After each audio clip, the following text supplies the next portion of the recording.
Hello guys, how's it going? Hope everyone is doing well.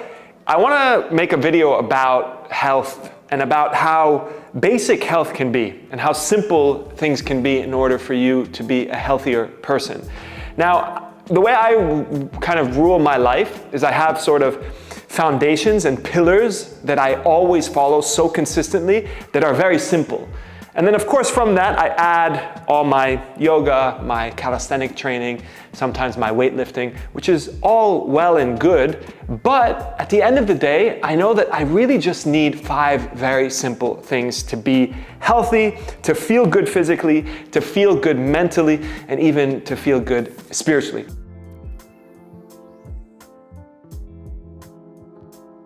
So in this video, I want to talk about 5 things, very simple things, almost effortless, that you can do in order to be a healthy person. Now, bar having any health issues, I think that if you're someone who's starting from zero, this would be, or these kind of 5 things would be a good way to sort of get into a better health routine, to improve your health, and then from there you can kind of launch onto other things a bit more complex, like working out at the gym, like yoga, whatever it is that you are interested in.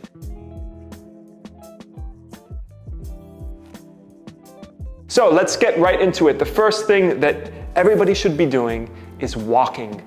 A lot. Walking. So many of us, we don't walk enough. And if you walk on a daily basis, walk maybe 30, 45 minutes a day, which translates roughly into around 10,000 steps. That's sort of the baseline that I set for myself. Imagine you do that for 5 or 6 days a week. You walk 10,000 steps a day, and you do that for 52 weeks in the year. Imagine how much healthier you will be. And walking doesn't really require much effort. You can wake up in the morning. Ideally, I love walking in the morning. First thing upon waking, I simply take my dog out and I walk for about 20-25 minutes. So walking in the morning, walking in the evening, taking 20 minutes on both walks, and you'll be walking 40-45 minutes a day, which is great for you. That is enough to keep you pretty healthy, honestly. So again, walking first thing in the morning, it wakes you up, you get out, you get some sunlight, you move your body, and then walking as well in the evening or late afternoon or after lunch. Walking is so great, not just for its physical benefits, but as well for its mental benefits. If you're feeling anxious or you're a little bit nervous or flustered, it's always good to just go on a walk. There's just so much benefit to walking.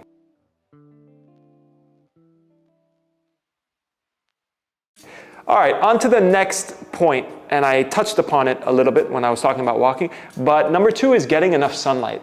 A lot of us don't get enough sunlight. There's obviously a disorder that many of you might have heard about, which is SAD, seasonal affective disorder, which essentially comes from not getting enough sun. Sun is the provider of life for this entire planet. So imagine getting in the sun, how good it makes us feel. I mean, just by going to the beach, you know, basking under the sun, it usually makes us feel very good. So by going out in the morning, hopefully the weather's nice, hopefully the sun is rising, you're waking up with the sun, so you're out as the sun is rising, you get some sunlight in your eyes, you get that circadian rhythm going, get those happy hormones moving and getting ready for your day. It's such an important thing that I incorporate in my life. I always love to get sunlight in the morning, walking. I read out on a balcony that has a lot of sunlight coming into it. So get enough sunlight, both morning sunlight, late afternoon sunlight, very, very, very good for you.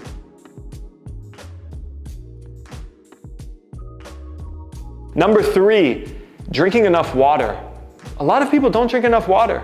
You need 2 to 3 liters of water a day. Your body is made up of anywhere between 70 to 80% water. And drinking water and remaining hydrated throughout the day is so important. And a lot of people just don't hydrate themselves properly. So they'll suffer from headaches, they'll suffer from fatigue in the middle of the afternoon. A lot of the times it's because they're dehydrated. And the best way to know if you're dehydrated or not is, how is your urine? Is it yellow or is it white and clear? If it's white and clear, then good job, you're doing a good job.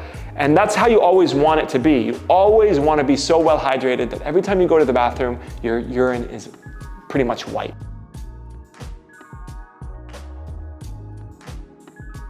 The 4th thing that is so important, arguably the most important out of all of these is regulating your sleep. And what that means is pretty much most of the time, sleeping at the same time, waking up at the same time. Getting a good 7, 8, 9 hours of sleep. You know yourself best, so you know your sort of ideal sleep time. Mine is around 8 hours, and I function pretty well on 8 hours. I don't get tired during the day. And it's so important to sleep and to really invest in your sleep. It's arguably the elixir of our life. It is one of the most important bodily functions that we have. So sleeping well is so important. And ways to sleep better is not using your phone before you sleep, at least an hour. A lot of people, a lot of friends of mine always go to sleep, their phone's in their hands, they're in the dark, they're scrolling through Instagram or social media. It's just so bad for you. You can't sleep when you're getting all this external stimulus from the outside world with your phone and the blue light shining in your eyes. It's just not good. Don't sleep with your phone in your room, or at least keep it away from you on silent. It doesn't vibrate, it doesn't ring. And the same thing applies for the morning. So when you wake up, the first thing you should do is not go and reach for your phone to open up yourself to the world and to all the crazy stimulus that it has most of the time, and you get agitated by what you see or the emails you see or what you have to respond to or the craziness you see on social media.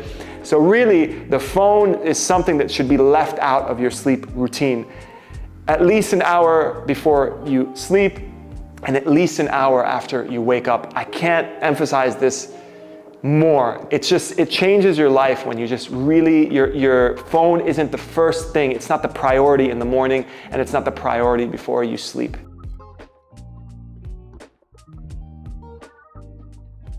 Now, last thing, which takes a little bit of effort, and that is to incorporate some sort of strength training regimen. So with the walking, you take care of, to a decent extent, of your sort of cardiovascular fitness, of getting your heart rate up a little bit, of moving that body. The other side of the coin is strength training, which is also very important to be healthy. But you don't need to lift weights, you don't need to do elaborate calisthenic routines. What you can do is simply do a few push-ups a day, maybe a few squats a day, maybe a few sit-ups a day. So I have a routine that I do, which I do 50 push-ups a day.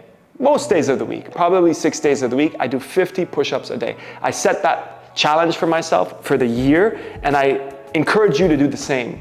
So if you're someone who doesn't do anything, then set a goal of, hey, I want to do 20 or 30 push-ups a day, plus 20 or 30 squats a day.